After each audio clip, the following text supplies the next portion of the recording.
Hello everyone, Rahul here. आज मैं explain करने वाला हूँ हाल ही में आई मूवी कैप्टन मिलर को। मूवी के शुरुआत में हम लोग अंग्रेज सिपाही को देख पाते हैं जो कृष्णा नाम के शख्स से मिलर के बारे में पूछ रहा होता है।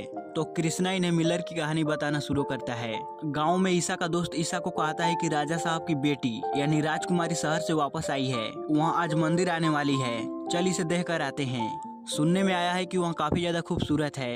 अब यहाँ इस मंदिर की कहानी ये होती है कि सालों पहले गांव वालों ने मिलकर इस मंदिर को बनाया, मगर आज इस समय राजा इस मंदिर पे कब्जा कर लिया है। वहाँ गांव के किसी भी शख्स को मंदिर के अंदर कदम तक नहीं रखने देता। अगर कोई गलती से भी मंदिर के अंदर चला जाता तो राजा उसे जान से खत्म कर देता। ईसा अपने दोस्त को कहता है, तू जानता है ना कि मंदिर में हमें जाना अलाउ नहीं है, मगर अपने दोस्त की जिद की वजह से ईसा और राजकुमारी को देखने जाता है चोरी छिपे। मंदिर के अंदर जाकर दोनों राजकुमारी को तो देख लेते हैं, वहाँ काफी ज्यादा खूबसूरत होती है, मगर राजकुमार इन दोनों को देख लेता है। अब दोनों यहाँ से भागने लगते हैं। सैनिक इनके पीछे पड़ जाते हैं। दोनों एक जगह पे आकर छुप जाते हैं। तभी वहाँ बेलमती राजा की भतीजी, जो कि ये भी पढ़ी लिखी होती है, यहाँ ऊंच नीच को नहीं मानती, ये राजा के खिलाफ होती है। बेलमती चाहती है कि गांव वाले इस मंदिर के अंदर आए और भगवान की पूजा करे। वह मंदिर के पीछे वाले दरवाजे से ईसा और उसके दोस्त को भगा देती है।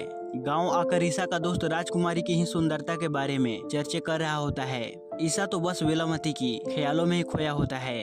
कहीं न कहीं ईसा अब बेलमती को पसंद करने लगा था। वहाँ बेलमती के बारे में गांव की एक लड़की से पूछता है तो वहाँ लड़की बताती है कि अफवाह है, राजा ने उसके माता पिता को मार दिए और उसे गोद ले लिया। इधर राजा गांव के कुछ लोगों को मार पीट रहा होता है। कहता है कि तुम्हारी हिम्मत कैसे हुई मंदिर के दरवाजे पे खड़े होने की। अगले दिन ईसा अपनी पूरी तरह से गेटअप चेंज कर लेता है, क्योंकि उसे बेलमती से प्यार हो चुका था। वो अपने दिल की बात बताने के लिए फिर से मंदिर जाता है। राजा को मालूम पड़ता है कि बेलमती आज किसी के साथ भागने वाली है, तो वह अपने सैनिकों को भेज देता है बेलमती को बंदी बनाने के लिए। सैनिक बेलमती को पकड़ने के लिए आते हैं तो ईसा सारे सैनिकों से बचाकर बेलमती को साइड में लाकर उसे अपने दिल की बात कहने ही वाला होता है। तभी यहाँ बेलमती का बॉयफ्रेंड चला आता है और वो बेलमती को अपने साथ यहाँ से लेकर चला जाता है। ये देखकर ईसा काफी ज्यादा दुखी होता है, क्योंकि पहली बार उसे किसी से प्यार हुआ था और उसे कोई और लेकर चला गया। ईसा के भाई को जब मालूम पड़ता है कि ईसा कल मंदिर गया था और राजा ने इसके बदले गाँव वालों को सजा दी, तो ईसा का भाई ईसा पे काफी ज्यादा गुस्सा होता है। ईसा कहता है, भैया मैं फौज में भर्ती होना चाहता हूँ। ये सुनते ही उसके भैया उस पे काफी ज्यादा गुस्सा होते हैं। वहाँ कहते हैं, हम जिस अंग्रेज को देश से भगाने में सालों से मेहनत कर रहे हैं, तो उन्हीं के फौज में भर्ती होना चाहता है। ईसा कहता है कि भैया यहाँ राजाओं की हुकूमत है, देश पे अंग्रेजों का। अगर अंग्रेज चले भी गए तभी तो हम इन राजाओं की गुलामी ही करेंगे। इससे बढ़िया है मैं फौज ही ज्वाइन कर लूँ, कम से कम वहाँ इज्जत तो मिलेगी। अब ईसा आता है फौज में ज्वाइन होने के लिए, जहाँ पे पहले उसकी ट्रेनिंग कंप्लीट की जाती है, फिर उसे फौज में भर्ती कर लेते हैं, जहाँ पे ईसा का नाम पड़ता है मिलर। लेकिन ईसा खुद को कैप्टन मिलर समझता है। यहाँ पे इसके दो दोस्त भी बनते हैं, रफी और स्टीफन। कुछ दिनों के बाद अंग्रेज इन्हें एक मिशन पे लेकर जाते हैं, जहाँ देश के आजादी के लिए लड़ रहे भारतीय तिरंगे को लेकर नारा लगा रहे होते हैं, अंग्रेजों देश छोड़ो। वहीं पे ईसा अपने टीम के साथ आता है, चारों तरफ से इन्हें घेर लेता है। जनरल इन क्रांतिकारियों के ऊपर फायरिंग करने के लिए बोलता है। ये सुनते ही ईसा और उसके दोस्त के हाथ कांपने लगते हैं। ईसा बंदूक नहीं चलाता तो जनरल कहता है, फायर नहीं करोगे तो तुमसे तुम्हारा वर्दी ले ली जाएगी। अब ईसा को न चाहते हुए भी फायरिंग करना पड़ता है। स्टीफन कहता है कि हमने अपने ही लोगों का खून बहाया है, मैं इस पाप को मिटाना चाहता हूँ। वहाँ सुसाइड कर लेता है। तभी जनरल कहता है, इन सारे लाशों को जला दो। इससे ईसा को काफी ज्यादा गुस्सा आता है। वहाँ पहले उस जनरल को मारता है और उसी आग में उसे भी जला देता है। अब ईसा खुद को गोली मारने वाला होता है, तो अभी उसका दोस्त रफी उसे रोक लेता है और यहाँ से उसे भगा देता है। ईसा अपने गाँव आता है। गाँव वाले ईसा को नहीं अपनाते, उसे गांव के अंदर नहीं आने देते। कहते हैं कि तुमने जिन क्रांतिकारियों को मारा है उनमें तुम्हारा भाई भी था, तुमने अपने ही भाई को मारा, तुम्हें अब अंग्रेज सरकार ढूंढ रहे हैं, तुम यहाँ से चले जाओ। ईसा को काफी ज्यादा दुख होता है कि मैंने अपने ही भाई को मारा। वहाँ गांव को छोड़कर इधर उधर भटकने लगता है। वहाँ अपनी लाइफ में बिल्कुल अकेला होता है। सीन शिफ्ट होता है कृष्णा नाम के शख्स पे, जो अपने टीम के साथ अंग्रेजों को मारकर उनकी बंदूक हथियारों को लूट कर बेच लिया करता। इस बार इन्हें अंग्रेजी सिपाही चारों तरफ से घेर लिए होते हैं और इनके ऊपर भारी पड़ रहे होते हैं। तभी ईसा दूर से ही अंग्रेजी सिपाही को ढेर कर देता है। सारे अंग्रेज को मारने के बाद इनकी हथियारों को अपने पास रख लेते हैं। कृष्णा सोच रहा था कि इसको हम अपने टीम में शामिल कर लेते हैं, मगर कृष्णा की टीम के लोग ईसा को अपने टीम में शामिल नहीं करना चाहते थे, क्योंकि ईसा ने एक जनरल को मारा है वो अंग्रेजों को लिस्ट में मोस्ट वांटेड शख्स है, लेकिन कृष्णा अपने टीम मेंबर को कहता है ईसा की हमें जरूरत है टीम में। वो ट्रेनिंग भी लिया है, उसका दूर से भी निशाना नहीं चुकता। अब फाइनली ईसा कृष्णा के टीम में शामिल हो जाता है। अब कृष्णा ईसा की मदद से अंग्रेजों को कई ठिकानों को लूटता है। वहां से मिले हथियारों को बेचकर जो पैसा मिलता है वो गांव के कुछ अहिंसक क्रांतिकारियों में भी बांट देता है, जो देश की आजादी के लिए लड़ रहे होते हैं। एक दिन जब ये लोग अंग्रेज को लूट रहे थे, उसी दौरान ईसा को एक गोली लग जाती है। कृष्णा जल्दी से ईसा को लेकर एक जगह पे लाता है जहाँ पे हम लोग राजा की भतीजी बेलमती को देख पाते हैं। वहाँ एक डॉक्टर थी, ईसा के शरीर से गोली निकाल कर उसका जान बचाती है। ईसा जब होश में आता है तो उसे मालूम पड़ता है जिन क्रांतिकारियों को मैंने मारा था, जिसमें मेरा भाई मारा गया, उन्हीं क्रांतिकारियों में बेलमती का पति भी था। यानी कि ईसा ने ही बेलमती के पति को मारा। बेलमती ईसा को कहती है कि मैंने अपने ही पति के हत्यारे की जान बचाई। जी कह रहा था मैं तुम्हें मार दूं, मगर मैंने ऐसा नहीं किया। मैं तुम्हें तुम्हारा पाप धोने का मौका देता हूँ। गवर्नर का बेटा रैली है, हम गाँव वालों को काफी ज्यादा परेशान करता है। तुम उसे मार दो, तुम्हारे पाप धुल जाएंगे। ईसा बिना कुछ कहे यहाँ से चला जाता है। सीन शिफ्ट होता है ईसा के गाँव वालों पे, जहाँ अंग्रेजों को मालूम पड़ता है कि इस मंदिर के अंदर एक बहुत ही कीमती मूर्ति है जो काफी प्राचीन है। तो वहाँ उस मूर्ति को लेकर मंदिर से अपने साथ चले जाते हैं। राजा वहीं खड़े खड़े तो देख रहा था, वहाँ गांव वालों को तो मंदिर के अंदर नहीं आने देता, जबकि उसकी ही मंदिर से भगवान की मूर्ति को अंग्रेज ले जा रहे हैं। तो उसे उस अंग्रेज पे काफी ज्यादा गुस्सा आता है, मगर वो तो अंग्रेजों के खिलाफ कुछ कर नहीं सकता।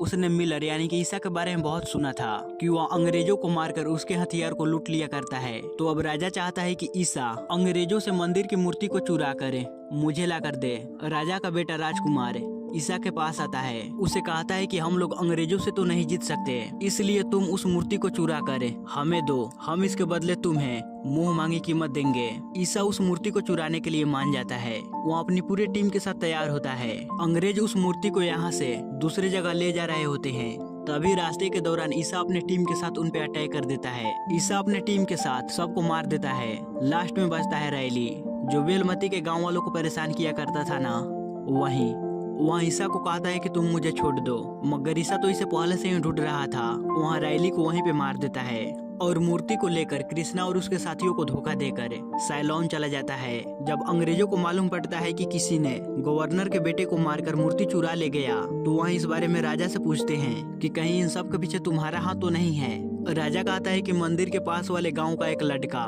जिसका नाम है ईसा, उसी ने सब कुछ किया है। वो इस समय कहाँ है गाँव वालों को ही मालूम होगा। तो अंग्रेज सीधा पहुंचते हैं गांव वालों के पास। इन्हें मार मार कर पूछने लगते हैं कि बता ईसा कहाँ है। अगर तुम में से किसी ने भी नहीं बताया तो हर 1 घंटे पे तुम में से एक मरेगा। इस तरह करते करते रात हो जाती है।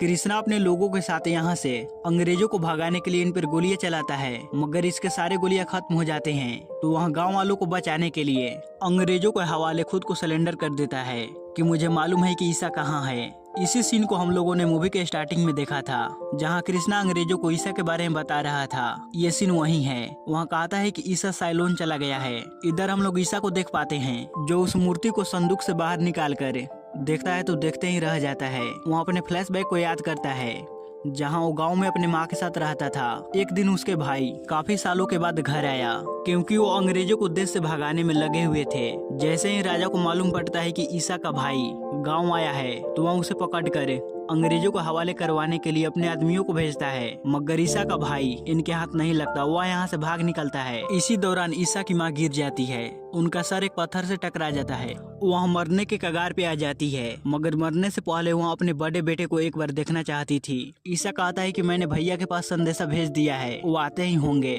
मगर इसी बीच ईसा की माँ मर जाती है। वहाँ अपने बड़े बेटे को नहीं देख पाती। इससे ईसा को काफी ज्यादा गुस्सा आता है कि मेरी माँ मरने से पहले मेरे भैया को नहीं देख पाए।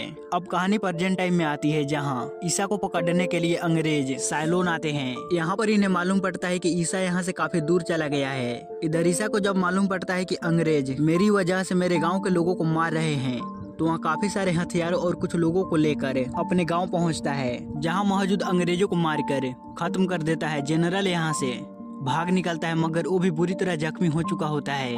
अंग्रेजों को जाने के बाद बेलामती ईसा से कहती है कि गोरे लोग वापस जरूर आएंगे हम पे हमला करने के लिए। अगर गांव वाले इस गांव में रहे तो वो नहीं बच पाएंगे। मगर गांव वालों का कहना था कि हम मरेंगे तो इसी मिट्टी में, हम यहाँ से कहीं दूसरी जगह नहीं जाएंगे। तो बेलमती कहती है क्यों ना हम गाँव वालों को इस मंदिर के अंदर भेज दें, जिससे ये लोग सुरक्षित रहेंगे। मगर राजा मंदिर के बाहर काफी सारे सिपाहियों को खड़ा कर रखा था कि कोई मंदिर की तरफ न आ सके।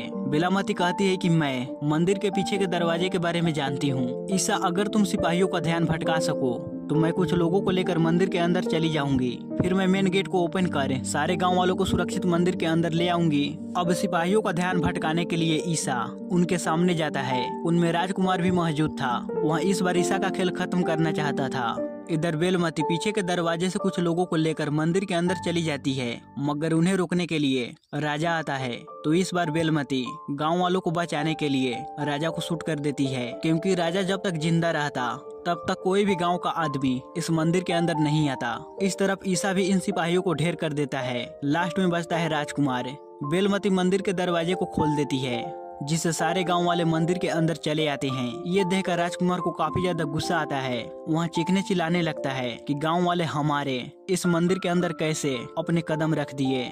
ईसा राजकुमार को जान से खत्म कर देता है। गांव वाले काफी सालों के बाद इस मंदिर के अंदर अपना कदम रखे थे। वे काफी ज्यादा खुश थे। अगले दिन जनरल अपने मलहम पट्टी करवाता है। वह पूरी तरह तैयार था ईसा के गांव पे अटैक करने के लिए। वो अपने बहुत सारे सिपाहियों को लेकर ट्रक में भरकर ईसा के गांव की तरफ निकल जाता है। इधर ईसा भी गांव वालों को मंदिर में सुरक्षित कर अपने लोगों के साथ अंग्रेजों का मुकाबला करने के लिए पूरी तरह तैयार था। अंग्रेजी सिपाही और ईसा के लोगों के बीच फाइट होती है। अंग्रेजी सिपाही ईसा और उसके लोगों पे भारी पड़ रहे थे, क्योंकि अंग्रेजी सिपाही काफी ज्यादा थे। ये लोग मरने के कगार पे चले आए थे। तभी एंट्री होती है ईसा का भाई, यानी कि वो मारा नहीं था, जिंदा था। रफी भी इनका मदद करने के लिए चला आता है। अब ये लोग साथ में मिलकर अंग्रेज सिपाहियों और जनरल का सफाया कर देते हैं। रात के वक्त रफी ईसा से कहता है कि हमने शैतान को ललकारा है, वो वापस बदला लेने के लिए जरूर आएंगे। ईसा का भाई उसे कहता है कि अगर मैं उस दिन गांव नहीं आता तो शायद माँ जिंदा होती। मैं उस दिन से लेकर आज तक खुद को कोसता रहता हूँ कि मेरी वजह से माँ की जान गई। ईसा कहता है भैया, माँ के भी तो यही ख्वाहिश थी कि गांव वाले मंदिर के अंदर आए। देखिए आज उनका ख्वाहिश पूरी हो गई। गांव वाले धूमधाम से भगवान की पूजा करते हैं। इधर राजकुमारी को मालूम पड़ता है कि बेलमती गांव वालों के साथ मिलकर राजा साहब और राजकुमार को मार दिए। वह कहती है क्या इस बारे में कांधिया को मालूम है? तो शख्स कहता है कि हमने उनके पास संदेशा भेजवा दिया है, यानी कि राजकुमारी अपने पिता और भाई का मौत का बदला लेगी। इसी के साथ ये मूवी यहीं पे खत्म होती है, यानी कि इस मूवी का दूसरा पार्ट भी आने वाला है।